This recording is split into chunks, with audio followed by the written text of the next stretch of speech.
Hello everyone, I am Sunita Yadav, your science teacher. In today's class, we discuss chapter number 16. The chapter name is Water, a Precious Resource. Okay.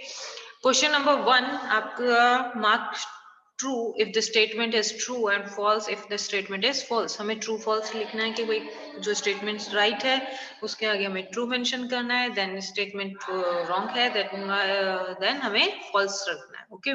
The first statement is the fresh water stored in ground is much more than that present in river and lake of the world. जो fresh water है वो ground water में ज्यादा store है comparison to river and lake. तो answer is true. Okay. Next one is water shortage is a problem faced only by people living in rural area. जो rural area में यानी गांव वगैरह में पिछड़े इलाकों में जो रहते हैं उन्हीं के साथ में वाटर प्रॉब्लम होगी, वाटर की शॉर्टेज होती है या सबके साथ में होती है? सबके साथ में होती है, इसीलिए स्टेटमेंट क्या है बेटा? फॉल्स है. Next, water from river is the only source of irrigation in the field. जो वाटर है रिवर से जो वाटर आता है सिर्फ यही सोर्स है इरिगेशन का, प्लांट क्रॉप को वाटर अवेलेबल कराने का सिर्फ यही सोर्स है. नो फॉल्स, और भी है, हैंडपंप है, ट्यूबवेल है, और भी दूसरे तरीके हैं. Next, rain is the ultimate source of water. Rain ultimate source है वाटर का. True. Our statement is true. Okay, question number 2, explain how ground water recharge. Ground water कैसे recharge होता है? The ground water gets recharged through the process of infiltration. कौन से process से? Infiltration process से. Infiltration means sipping of water from river and lake into the empty spaces and crack deep below the ground. तो ground water क्या होता है? वापस से recharge होता है. कौन से process से? Infiltration से. Infiltration मतलब seepage of water हो रहा है. Okay. तो सीपेज ऑफ वाटर आ रहा है फ्रॉम रिवर से, लेक से या रेन का के थ्रू ग्राउंड पे जो वाटर आता है वो धीरे धीरे सिपिंग के थ्रू क्रैक्स से होते हुए ग्राउंड तक चला जाता है और ग्राउंड वाटर क्या हो जाता है? रिचार्ज हो जाता है. Next question number 3,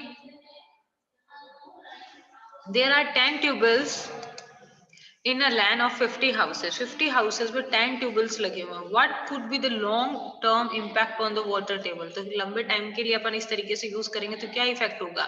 The effect on the water table depend on the replenishment of the underground water. वापस से अंडरग्राउंड वाटर उतना वापस जा रहा है, साइकिल कंप्लीट हो रही है या नहीं हो रही, इस पर डिपेंड करता है. ओनली 5 फैमिली विल शेयर है ए ट्यूबवेल. सिर्फ 5 फैमिली एक ट्यूबवेल को शेयर कर रहे हैं. The water used for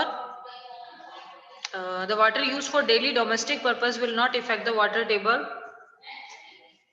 if there is shortage of rain. अगर 5 फैमिली एक ट्यूबवेल को यूज कर रहे हैं तो इससे कोई इफेक्ट नहीं पड़ेगा क्योंकि इतना वाटर टेबल मैनेज हो जाता है. लेकिन अगर शॉर्टेज ऑफ रेन हो जाए यानी पानी की क्या हो जाए, बारिश की क्या हो जाए, कमी हो जाएगी, तो ये जो रिप्लेनिशमेंट है वापस कंप्लीट नहीं हो पाएगा. The water used by the family will not replenished and water table will fall down. तो जिसके कारण जो वाटर टेबल है वापस से मैनेज नहीं हो पाएगा, फिर धीरे धीरे वाटर टेबल क्या होगी? फॉल डाउन होने लग जाएगी, नीचे की तरफ जाने लग जाएगी. Okay, next question number 4, you have been asked to maintain a garden. How will you minimize the use of water? आप भाई हमेशा चाह रहे हैं कि एक गार्डन मेंटेन करें तो क्या कौन सा प्रोसेस यूज करें कि बहुत मिनिमाइज, बहुत कम वाटर का क्या किया जाए? यूज किया जाए, है ना. तो answer is to minimise the wastage of water we will use the drip irrigation. तो हम सबसे पहले मिनिमाइज करेंगे भाई वाटर को. सबसे मिनिमाइज करने का सबसे अच्छा मेथड कौन सा था? ड्रिप मेथड था. उसमें ना ड्रिप या ड्रॉप जो वाटर है वो रूट्स तक रूट तक जाता है ना. तो drip irrigation which through the water at the base of plant we will check the leakage in the water pipe and arrange small pit for rain water harvesting.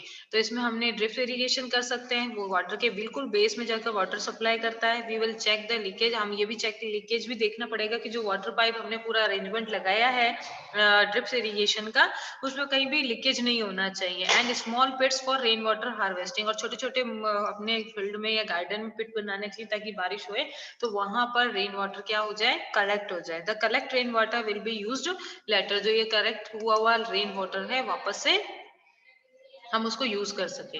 Next question number 5, explain the factors responsible for the depletion of water table. Various factor responsible for the depletion of water table. बहुत सारे factors हैं जो water table के depletion में response करते हैं. First one is increased population. Demand of water has been demand of water has been increase by the increase population. जैसे जैसे पॉपुलेशन इंक्रीज होगी तो डिमांड भी इंक्रीज होगी, क्योंकि वाटर सबको बेसिक रिक्वायरमेंट है अपनी वाटर को, वाटर तो as the number of human increase the consumption of water also increase. जैसे जैसे ह्यूमन बीइंग का नंबर इंक्रीज होगा वैसे ही वाटर को की क्वांटिटी को कंजप्ट करने की रिक्वायरमेंट्स क्या होंगी, वो इंक्रीज होंगी। नेक्स्ट है increasing industries. All industry need water as the number of human population increase.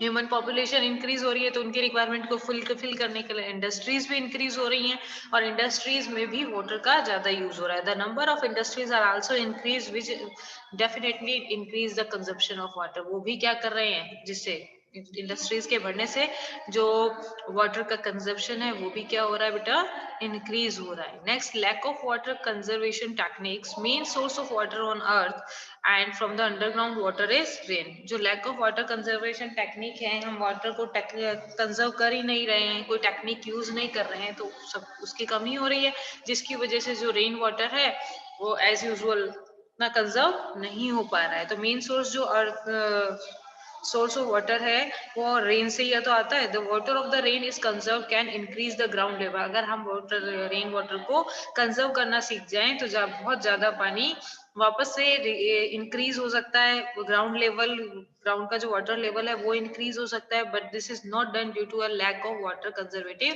Technique. ये अभी तक नहीं हो रहा है, ऐसा पॉसिबल नहीं कर पा रहे हैं कि जितना भी रेन वाटर है उसको हम स्टोर कर पाए और ग्राउंड वाटर लेवल को इंक्रीज कर पाए। क्यों नहीं कर पा रहे, क्योंकि कंजर्वेटिव टेक्निक को समझने में कमी है अभी भी, due to lack of water conservation technique. बहुत कम टेक्निक्स है।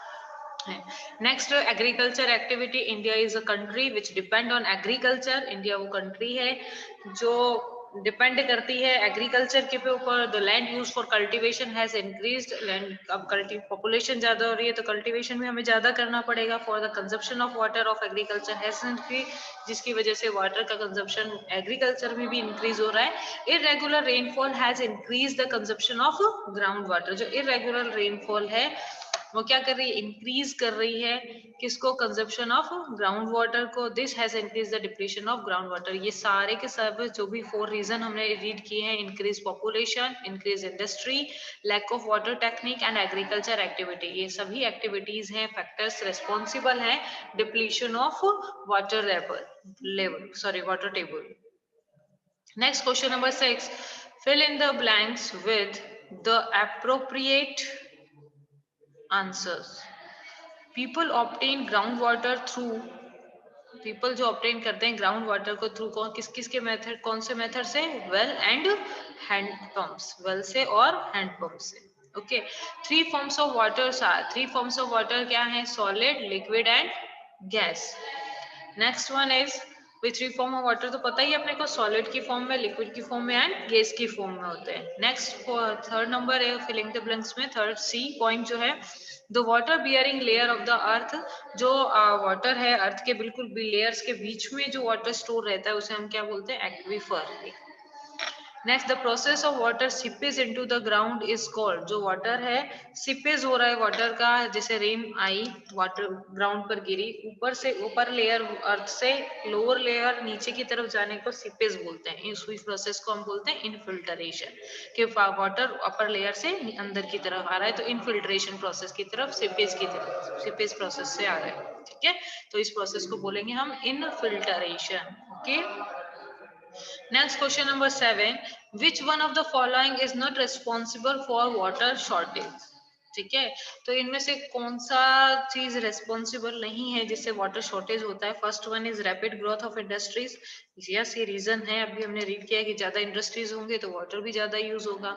Second one is increasing population, पर पर्सन हमने रीड किया था कि 55 लीटर के आसपास हमें वाटर चाहिए, तो पर पर्सन जो ह्यूमन बीइंग है कंजप्शन करने के लिए वाटर की रिक्वायरमेंट होगी, जिससे वाटर शॉर्टेज हो जाएगा। Next, heavy rainfall, heavy rainfall होगी तो वाटर की शॉर्टेज नहीं होगी। हैवी रेनफॉल, तो हमारा आंसर क्या हो जाएगा, हैवी रेनफॉल। हमारा answer is heavy rainfall. Heavy rainfall is not responsible for water storage shortage, sorry shortage.